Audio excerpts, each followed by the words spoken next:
رزق کے بارے میں قرآن اور احادیث مبارکہ کے اندر بہت زیادہ تاکید فرمائی گئی ہے کہ رزق حلال حاصل کرو۔ اللہ کے پیارے رسول صلی اللہ علیہ وسلم نے فرمایا کہ اے لوگوں، جس لقمے کو تم کھاتے ہو اس کی تحقیق کرو۔ اور حدیث پاک میں آتا ہے کہ اگر آپ کے پاس میں 10 درہم کا آپ نے ایک کرتا خریدا اور اس میں 9 درہم آپ کے حق حلال محنت کے تھے، 1 درہم اس کے اندر اگر حرام کا تھا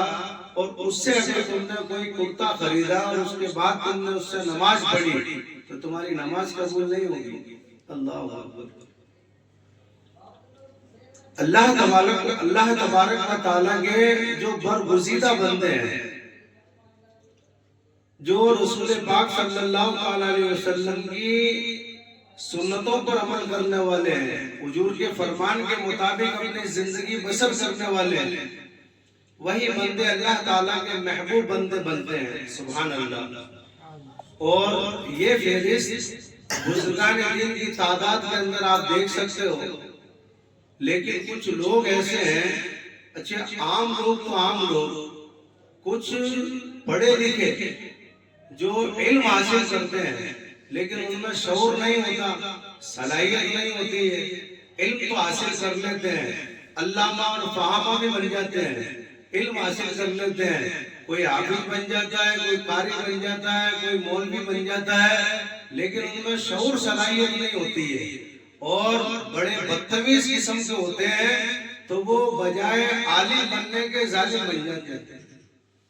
ان کی باتوں سے لوگ دین کے قریب تو کم آتے ہیں بلکہ لوگ ایک دوسرے سے بدزن ہونا شروع ہو جاتے ہیں۔ ایسا ہی مکار ملا قسم کا شخص حضرت بابا فرید بن شکر علیہ رحمت اور رضوان کی خانقاہ میں آیا۔ اتنا بدبخت تھا، یہ ملا قسم کا تھا، ملا جس کو کہتے ہیں نا جاہل ملا، جو بزرگان دین کے اوپر ہمیشہ طنز کستے رہتے ہیں، کبھی پیروں کے اوپر تقریریں کرتے رہتے ہیں وہ بھاڑ بھاڑ کر کے، کبھی اللہ کے ولیوں کی شان میں گستاخیاں کرتے رہتے ہیں، کبھی کسی پیر کو نشانہ بناتے ہیں۔ لیکن ارے بھائی، اگر تمہیں کسی سے تکلیف ہے، کوئی کسر تمہارے پڑ گئی ہے تو تم پرسنل اس سے بیٹھ کر کے اصلاح کرو نا۔ اگر کوئی معاملہ تمہارا پرسنل ہے تو تمہیں کیا موت آتی ہے یا اس کے کیا سینگ لگ رہے ہیں وہ تمہارے سینگ مار دے گا؟ یہ بات بیٹھ کر کے تم اس سے کہو نا کہ بھئی مجھے یہ تکلیف ہے۔ ذرا سی کسر پڑ جاتی ہے اور تم ایک دوسرے کی قبر کھودنے لگ جاتے ہو، تمہیں شرم نہیں آتی ہے؟ شیطانوں کا کام تو تم خود کر رہے ہو، وہابیوں کا کام تو تم خود کر رہے ہو، اور پھر کہتے ہو کہ دن پہ دن وہابیت پھیلتی جا رہی ہے۔ لے دے کر کے تم کسی نہ کسی اللہ کے ولی کو، کسی نہ کسی تم شریعت کے پیر طریقت کو نشانہ بناتے ہو، کسی نہ کسی بات کے اوپر اس کو لا کر کے زبردستی لپیٹ دیتے ہو۔ وہی کام تم کرتے ہو جو کام خارجیوں نے سرکار مولا علی کے خلاف کیا تھا، کہ ان لوگوں نے قرآن کی آیتوں کو پڑھ پڑھ کے حضرت مولا علی کو معاذ اللہ کافر کہا کرتے تھے۔ وہ لوگ اس زمانے کے سب سے بڑے پیر سرکار علی المرتضیٰ کرم اللہ وجہ الکریم تھے، ان کے پیچھے پڑے اور پڑھنے کا نقصان یہ ہوا کہ ان کے اوپر اللہ اور اس کے رسول کی اور مخلوق کی لعنتیں پڑی۔ زبردست عالم تھے،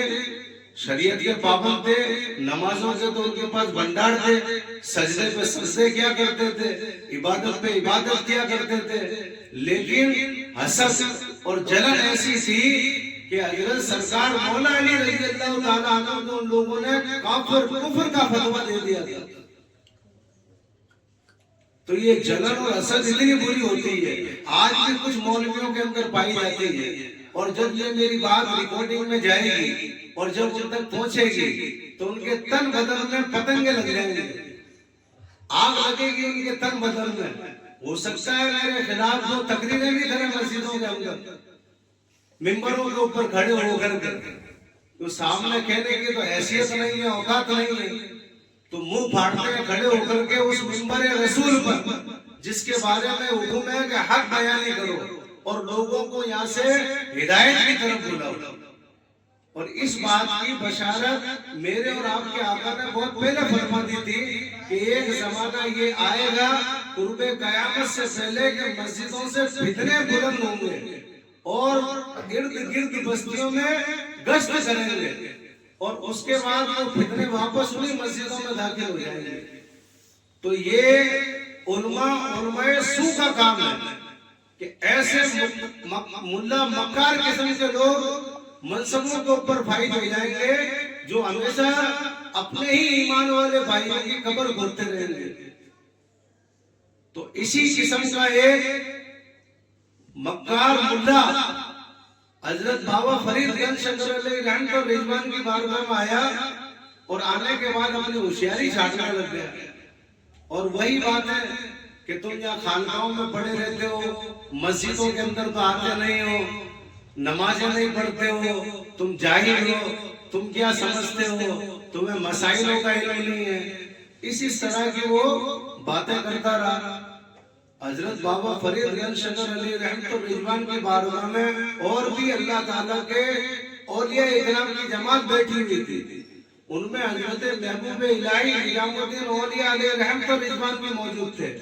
وہ اس منظر کو دیکھ کر کے وہ فرماتے ہیں کہ ہمیں اس کی باتوں پر غصہ آیا، لیکن ہم اپنے شیخ کا ادب رکھتے ہوئے، پیر و مرشد کا ادب رکھتے ہوئے کچھ نہیں بولے۔ اس کے بعد اس نے کافی دیر تک تقریر کی شریعت کے اوپر، اور ہم سب کو بیوقوف سمجھ رہا تھا، وہ جاہل سمجھ رہا تھا، لیکن ہم اپنے مرشد کا ادب کر رہے تھے۔ اتنے میں حضرت بابا فرید گنج شنکر علیہ رحمت اور رضوان نے اس ملا سے کہا کہ حضرت آپ کی بات ہم نے سنی، الحمدللہ آپ نے بہت اچھی بات کہی، لیکن یہ بتائیے کہ اسلام کے ارکان کتنے ہیں؟ اس نے کہا کہ اسلام کے ارکان 5 ہیں۔ آپ نے کہا کہ حضرت شاید آپ سے کوئی غلطی ہو رہی ہے، اچھی طریقے سے یاد کر لو۔ تو کہا کہ نہیں، 5 ہی ہیں، تم لوگ پڑھتے لکھتے تو ہو نہیں، تمہیں کیا پتا؟ پہلا ارکان توحید ہے، دوسرا ارکان نماز ہے،